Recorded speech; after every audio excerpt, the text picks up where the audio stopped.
আর উযু ছাড়া নামাজ পড়া যাবে না, এই জন্য এই মুহূর্তে উযু করা ফরজ। যখন নামাজের এতটুকু ওয়াক্ত থাকে, যেই ওয়াক্তের মধ্যে এই এখন উযু করে নামাজ না পড়লে নামাজ কাজা হয়ে যাওয়ার সম্ভাবনা থাকে, ওই মুহূর্তে উযু করা ফরজ হয়ে যায়। আচ্ছা বলেন, যখন 5 মিনিট আছে তখন আগে নামাজ পড়া ফরজ না আগে উযু করা ফরজ? কয় বলে আগে বলে নামাজ পড়া ফরজ। আগে নামাজ পড়ে তারপরে উযু করবে নাকি? আগে টয়লেট সেরে তারপরে পানি খরচ করবে? হ্যাঁ, আগে উযু করবে না আগে নামাজ পড়বে? উযু করবে। কথা বলে উযু। তাহলে আগে নামাজ ফরজ হলো না আগে উযু ফরজ? উযু। আগে উযু ফরজ। এবং এই উযুর উপর নামাজটা ডিপেন্ডেন্ট। উযুর উপর নামাজ নির্ভর করতেছে। আপনি যদি এখন উযু না করেন নামাজ সহিহ হবে না। এই মুহূর্তে যদি আপনি উযু না করেন নামাজ কাজা হয়ে যাবে। এই জন্য এই মুহূর্তে নামাজ পড়ার চেয়েও বড় ফরজ হলো উযু করা। প্রথম 2 মিনিটে আপনি উযু করবেন, 3 মিনিটে নামাজ পড়বেন। প্রথম 2 মিনিটে নামাজ পড়া জায়েজ নাই, প্রথম 2 মিনিটে উযু করা ফরজ। এরপরে 3 মিনিটে নামাজ পড়া ফরজ। এখন কেউ যদি বলে যে যখন নামাজের সময় 5 মিনিট আছে তখন নামাজের আগে উযু করা ফরজ, নামাজের চেয়ে উযু করা বড় ফরজ, এই কথা যদি বলে ভুল হবে না। কথা বলেন ঠিক না বেঠিক? এই সময়ে সমস্ত উলামায়ে কেরামের কাছে জিজ্ঞাসা করেন, তখন নামাজ পড়া আগে ফরজ নয়, বরং নামাজের আগে উযু করা ফরজ। তো যখন মানুষের নামাজের জন্য উযু করা বাধ্যতামূলক হয়ে যায়, যে এখন উযু না করলে আর নামাজ পড়তে পারবে না, ওই সময়ে উযু করা সুন্নাত থাকে না, ওই সময়ে উযু করা ওয়াজিব হয়ে থাকে না, ওই সময় উযু করা ফরজে আইন হয়ে যায়। ঠিক তদ্রূপ যখন আল্লাহর দ্বীনের গুরুত্বপূর্ণ বিধানগুলো পালন করা রাষ্ট্রীয়ভাবে ইসলাম প্রতিষ্ঠার উপর নির্ভরশীল হয়ে যায়, ইসলাম রাষ্ট্রীয়ভাবে প্রতিষ্ঠিত না হলে, খেলাফত প্রতিষ্ঠিত না হলে যদি ইসলাম পরিপূর্ণভাবে পালন না করা যায়, তখন সর্বাগ্রে রাষ্ট্রে ইসলাম প্রতিষ্ঠা করা ফরজ হয়ে দাঁড়ায়। আল্লাহু আকবার, আল্লাহু আকবার। হাফিজ জুহুদুর রাহমাতুল্লাহি আলাইহি এই কথাই বলেছিলেন যে খেলাফত প্রতিষ্ঠার জন্য সংগ্রাম করা এখন আহাম্মুল ফারায়েজ। কারণ এই ফরজ আদায় না করার কারণে ঈমানের মধ্যে ত্রুটি থাকতেছে, এই ফরজ আদায় না করার কারণে নামাজের মধ্যে ত্রুটি থাকতেছে, এই ফরজ আদায় না করার কারণে যাকাতের মধ্যে ত্রুটি থাকতেছে, এই ফরজ আদায় না করার কারণে শরীয়তের অসংখ্য বিধানের মধ্যে ত্রুটি থেকে যাচ্ছে। ঠিক বলবেন, কেমনে ত্রুটি থেকে যাচ্ছে? কেমনে ত্রুটি থেকে যাচ্ছে? এই প্রশ্নের জবাব দেই, কেমনে ত্রুটি থাকতেছে? শুরু করতেছি ঈমান থেকে, যে ঈমানের মধ্যে কেমনে ত্রুটি থাকতেছে সেই কথা থেকে শুরু করি। বুঝেন কথা? মাদ্রাসার ছাত্ররা এই কথাটা তোমাদের ইলমের আলোকে, শরীয়তের মাসলার আলোকে, ফিকহের উসুলের আলোকে তোমরা বুঝো যে কেমনে ইসলামী রাষ্ট্র প্রতিষ্ঠা না করলে অথবা ইসলামী রাষ্ট্র প্রতিষ্ঠা করতে না পারলে ঈমানের মধ্যে কেমনে ত্রুটি থাকতেছে সেই কথা বুঝবো। এই কথা বোঝার জন্য আমি একটা প্রশ্ন করব এই মজমার উদ্দেশ্যে। যে কোনো কারণে, যে কোনো পরিস্থিতির সম্মুখীন হয়ে আদালতে যাইতে হয়েছে মামলা করার জন্য অথবা মামলা খাওয়ার জন্য, আদালতে বাংলাদেশে কোন না কোন একবার যাইতে হয়েছে, কাদের কাদের একটু হাত উঠান দেখি, কারণ বোঝা যাবে। হাত উঠান না কেন? হুজুরের ছেলেরা কই? কৃষক হুজুরের ছেলেরা এত সব মামলা খাওয়া। আমি গেছি 41টা, 22টা হুজুর, অর্থাৎ পর্যাপ্ত পরিমাণ মানুষ আমরা এখানে আসি। কম করে না হলেও আমাদের সমাজের 20 থেকে 25% মানুষ জীবনে কোনো না কোনো কারণে আদালতের শরণাপন্ন হয়। কথা বলেন ঠিক না বেঠিক? নানা কারণ। একটা তো হাসিনা মামলা দিছে, সেটা তো আছেই। হাসিনা মামলা না দিলেও মানুষ আদালতে যায় না। আপনার বাড়িতে চুরি হলো, এখন এই চুরির সম্পদ উপার্জন উদ্ধার করার জন্য উপায় কি? বাংলাদেশে আদালতে মামলা করতে হবে চোরের বিরুদ্ধে। কথা বলেন ঠিক না বেঠিক? ডাকাত ডাকাতি করলো, ডাকাতের বিরুদ্ধে আপনি নিরাপত্তার জন্য আপনাকে কি করতে হবে? মামলা করতে হবে। আপনার একজন আপনজন খুন হলো, হত্যাকাণ্ডের শিকার হলো, এখন আপনি এই হত্যার বিচারের জন্য উপায় কি বলেন তো? বলেন উপায় কি? মামলা করতে হবে। তো এই মামলাই তো আমরা বিভিন্ন সময়ে করি, কথা বলেন ঠিক না বেঠিক? কারণ মামলা না করলে আমি হত্যার বিচার পাবো না, মামলা না করলে চোরের বিচার পাবো না, মামলা না করলে ডাকাতের বিচার পাবো না, মামলা না করলে আমার জমি আরেকজন দখল করে নিয়ে যাবে, আমি আমার বৈধ অধিকার পাবো না। এইরকম অজস্র অগণিত মামলা মোকদ্দমায় আমাদেরকে জড়িত হতে হয় কি হয় না? আচ্ছা, এবার ধরে নেন যারা আমাদের মধ্য থেকে নামাজি, পাক্কা মুসল্লি, হাজি, ডবল হাজি, ট্রিপল হাজি, বুঝেন নাই, বছর বছর হাজি, প্রতি বছর হজ করেন, প্রতি রমজানে ওমরা করেন, বাইতুল্লাহ শরীফে ইতিকাফ করেন, মসজিদে হারামে অথবা মসজিদে নববীতে গিয়ে ইতিকাফ করেন, এরকম মানুষ আছে না নাই? প্রতি বছর মাশাআল্লাহ অন্তত এক চিল্লা দেন, এরকম মানুষ আছে না নাই? অর্থাৎ পাক্কা দিনদার। এই মানুষটাও যখন মামলা করলো, আপনি যখন চোরের মামলা করলেন, চোরের বিরুদ্ধে, ডাকাতের বিরুদ্ধে, হত্যাকারী খুনির বিরুদ্ধে যখন মামলা করলেন, এই মামলায় আদালত বিচার করবে কি করবে না? করবে। আচ্ছা, আদালত যে বিচারটা করবে বর্তমানে বাংলাদেশে আল্লাহর কোরআনের আইন অনুযায়ী করবে না ব্রিটিশের বানানো আইন অনুযায়ী করবে? বলেন, বুকের পাতা থাকলে বলেন। আল্লাহর কোরআনের আইন অনুযায়ী আদালত বিচার করবে?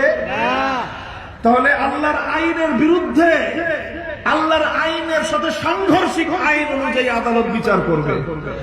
কথা বলেন ঠিক না বেঠিক?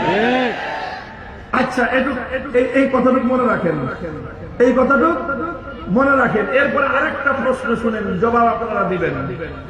কোন ব্যক্তি যদি, এই আগের কথা ভুলে যান, এখন আমার এই প্রশ্নের জবাব দেন। কোন মানুষ যদি আল্লাহর আইনকে বাদ দিয়ে কোন মানুষের বানানো আইনের কাছে বিচার চাইতে যায়, আল্লাহর আইন অনুযায়ী সে বিচার চায় না, সে মানুষের বানানো আল্লাহর আইনের বাইরের, আল্লাহর আইনের বিরুদ্ধে আইন, যে আইন, সেই আইন অনুযায়ী যদি কোনো ব্যক্তি বিচার চাইতে যায়, এবার তার ব্যাপারে যদি কেউ মাসআলা জিজ্ঞাসা করে, তার ঈমান আছে না নাই? আপনারা কি জবাব দিবেন? আমি কি জবাব দিব সেটা বড় কথা না, আল্লাহর কোরআন কি জবাব দিবে সেটা বড় কথা। আলাম তারা ইলাল্লাযীনা ইয়াযুমুনা আন্নাহুম আমানু বিমা উনজিলা ইলাইকা ওয়া মা উনজিলা মিন ক্বাবলিক ইউরিদুনা আন ইয়াতাহাকামু ইলাত তাগুতি ওয়া ক্বাদ উমিরু আন ইয়াকফুরু বিহি ওয়া ইউরিদুশ শাইতানু আন ইউদিল্লাহুম দালালাম বাঈদা। আল্লাহ বলতেছেন, আল্লাহ নিজে কোরআনে পাকের সূরাতুন নিসার 60 নম্বর আয়াত খুলে দেখেন। আল্লাহ বলতেছেন, দেখো আশ্চর্যজনক একটা কথা। কে বলতেছেন? আল্লাহ। আরে আশ্চর্যজনক কথা কে বলতেছেন? আল্লাহ। আল্লাহ এই কথাটাকে আশ্চর্যজনক বলে আখ্যায়িত করতেছেন যে এমন কিছু মানুষ আছে দাবি করে ইমানদার, অথচ তারা আল্লাহর আইন বাদ দিয়ে মানুষের বানানো আইনের কাছে বিচার চাইতে যায়।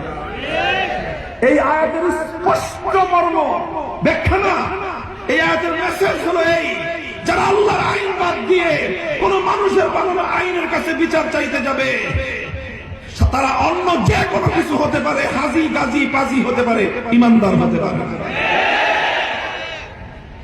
আল্লাহর আইনের বাইরে কোন গায়রুল্লাহর আইনের কাছে বিচার চাওয়া স্পষ্ট কুফর। এটা আমি বললাম, এই মাসলাটা, এটার আগে পরে অন্য কোনো কথা লাগায়েন না। দুনিয়া, বাংলাদেশ না, সারা দুনিয়া থেকে কোন মুফতি সাহেব, কোন আলেম আনেন যে এই কথার সাথে দ্বিমত করবে। আমি তো একটা মাদ্রাসার, উল্লেখযোগ্য মাদ্রাসার, যেই মজলিসে অনেক বড় বড় ওলামায়ে কেরাম আছেন, তাদের উপস্থিতিতে কথা বলছি। যদি ভুল হয়ে থাকে তাহলে সর্বপ্রথম আমি সংশোধন করে নিব, এবং আমি আজকের পর থেকে প্রত্যেকটা মাহফিলে সেই সংশোধনী আলোচনা করব। আবার বলছি যে আল্লাহর আইন বাদ দিয়ে, আল্লাহর আইনের বাইরে অন্য কোন গায়রুল্লাহর আইনের কাছে যদি কেউ বিচার চাইতে যায়, তাহলে এটা কুফরি কাজ। বুঝতে পারছেন কথা?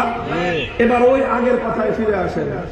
আপনারা যারা বিচার চাইতে গেলেন, চোরের শাস্তির বিচার, আপনি যার কাছে বিচার চাইতে গেছেন, যে আদালতের কাছে, সে আল্লাহর কোরআন অনুযায়ী বিচার করে দিবে। আপনি যার কাছে ডাকাতির বিচার চাইতে গেছেন, সে ডাকাতের বিচার আল্লাহর আইন অনুযায়ী করে দিবে। আপনি যার কাছে হত্যার বিচার চাইতে গেছেন, সে খুনের বিচার আল্লাহর আইন অনুযায়ী করে দিবে। তাহলে সে কার আইন অনুযায়ী করে দিবে? মানুষের বানানো আইন, এবং এমন আইন যেটা আল্লাহর আইনের বিরুদ্ধের আইন। কথা বলেন ঠিক না বেঠিক? এবার মাসলার সাথে আপনার এই প্রশ্ন মিলান যে আল্লাহর আইন বাদ দিয়ে মানুষের বানানো আইনের কাছে বিচার চাইলে যদি কুফর হয়, তাহলে যারা আল্লাহর আইন বাদ দিয়ে অন্য আদালতের কাছে গিয়ে চোরের শাস্তি, হত্যাকারীর শাস্তি, ডাকাতের শাস্তি চাইলেন, তাদের ঈমান আছে না গেছে? আপনার কথাই তো আপনি বলতেছেন ঈমান নাই। এখন প্রশ্ন হলো, আসলেই কি ঈমান নাই? বুঝতে দিলে ভয়াবহ অবস্থা। প্রশ্নের জবাব হলো যে না, ঈমান যায় নাই একটা কারণে। কয়টা কারণে? কয়টা কারণে? একটা কারণে ঈমান যায় নাই, সেটা হলো এই যে আপনি তো বাধ্য হয়ে গেছেন, আপনার সামনে অন্য কোনো রাস্তা খোলা নাই। আপনার সামনে অন্য কোনো রাস্তা খোলা নাই। আল্লাহর আইন অনুযায়ী বিচার পাওয়ার কোন ব্যবস্থা আপনার কাছে নাই। এই জন্য আপনি গায়রুল্লাহর মানুষের বানানো আইনের কাছে বিচার চাইতে গেছেন। কথা বলেন ঠিক না বেঠিক? মূলত তাহলে কেন আমরা মানুষের বানানো আইনের কাছে বিচার চাইতে হয় আমাদের? এর জন্য মূল প্রতিবন্ধক হলো রাষ্ট্রের সংবিধান। মূল বাধা কি? জোরে বলেন, মূল বাধা কি? মূল বাধা হলো রাষ্ট্রের সংবিধান।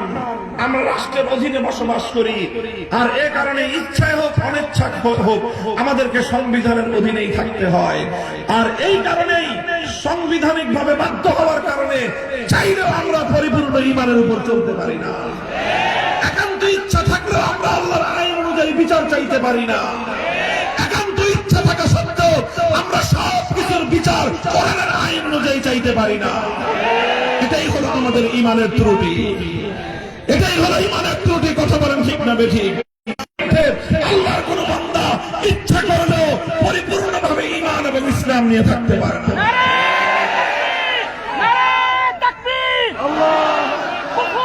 সংবিধান মানি না, মানব না। কুফরি সংবিধান মানি না, মানব না। নারে তাকবীর, আল্লাহু আকবার। উলামায়ে দেওবন্দ জিন্দাবাদ, জিন্দাবাদ। বলবেন সমস্যার সমাধান কি? সমস্যার সমাধান একটাই, যেই সংবিধান আমাদেরকে কুফরির পথে যেতে বাধ্য করে সেই সংবিধান পরিবর্তন করো। যে রাষ্ট্র ব্যবস্থা আমাদেরকে গায়রুল্লাহর আইনের কাছে যেতে বাধ্য করে সে রাষ্ট্রের ব্যবস্থা পরিবর্তন করো। সেটা আগে করতে পারলে তাহলে ইনশাআল্লাহ সমস্ত বিধিবিধানই আমরা সুন্দরভাবে পালন করতে পারবো।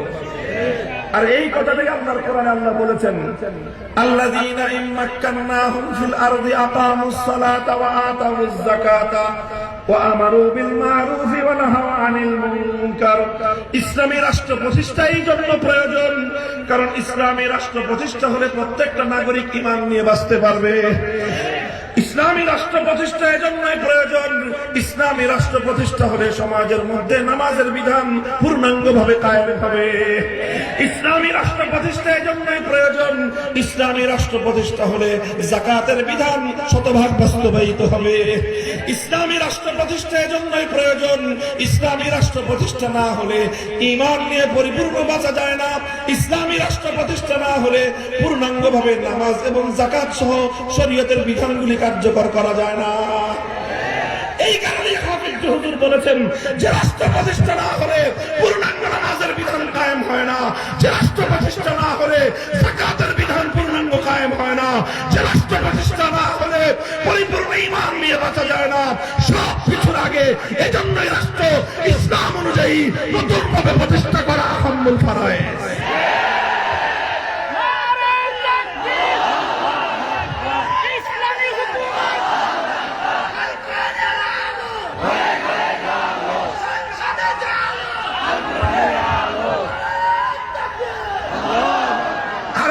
গুরুত্বপূর্ণ কথা বলে আমি আমার, কারণ রাষ্ট্র প্রতিষ্ঠা না হলে যাকাত পরিপূর্ণভাবে আদায় করা যায় না।